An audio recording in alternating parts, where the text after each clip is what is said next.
Bagaimana sih sebenarnya dengan proses penuaan ya, dan apakah semua orang yang lanjut usia itu pasti sakit-sakitan? Jadi di kedokteran ada istilah yang namanya geriatri. Jadi pasien geriatri itu adalah pasien yang lanjut usia, biasanya usianya di atas 60 tahun ya, 60 tahun ke atas, dan memiliki lebih dari satu penyakit komorbid. Jadi apa yang sebenarnya terjadi pada tubuh pasien-pasien yang mengalami proses penuaan atau yang sudah lanjut usia?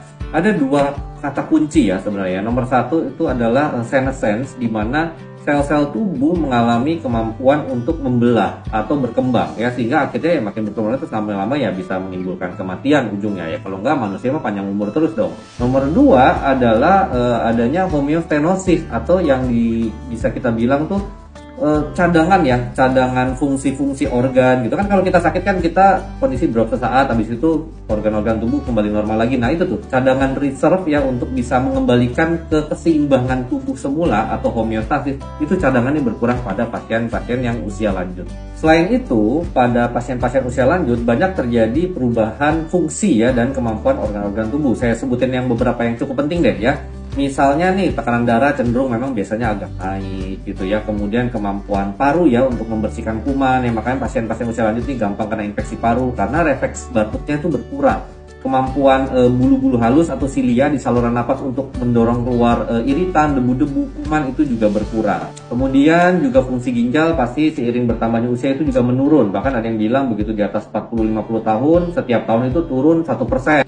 Lalu yang lain lagi ya, untuk gula darah memang biasanya ada mulai muncul toleransi glukosa terganggu, jadi lebih gampang kena diabetes. Rangsangan untuk minum juga berkurang, makanya resiko dehidrasi, kurang cairan pada pasien geriatri. Dan juga otot ya, otot cenderung kecil, apalagi kalau misalnya pasiennya makannya kurang bagus, bergerak aktivitas fisiknya kurang bagus, sehingga bisa jatuh ke kondisi yang namanya frailty atau kerentaan.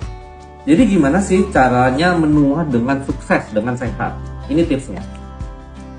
Satu, harus tetap menjaga aktivitas fisik yang baik. Nomor dua, jaga asupan nutrisi. Memang mungkin sudah tidak sebanyak yang waktu masih muda, tapi nutrisi itu harus tetap 4 sehat 5 sempurna. Kemudian adalah kesejahteraan material. Ya memang uang atau harta itu bukan segala-galanya. Tapi kalau misalnya at least itu cukup, tidak kekurangan, itu juga menjamin proses penuaan yang baik.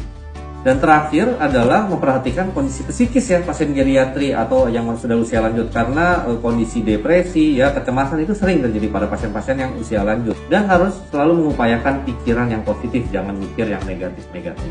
Yang terakhir tentunya jagalah vitalitas spiritual, jadi kehidupan rohani yang baik juga akan menjamin proses penuaan yang sukses. Semoga info ini bermanfaat. Salam sehat, salam waras, selamat menua dengan sukses.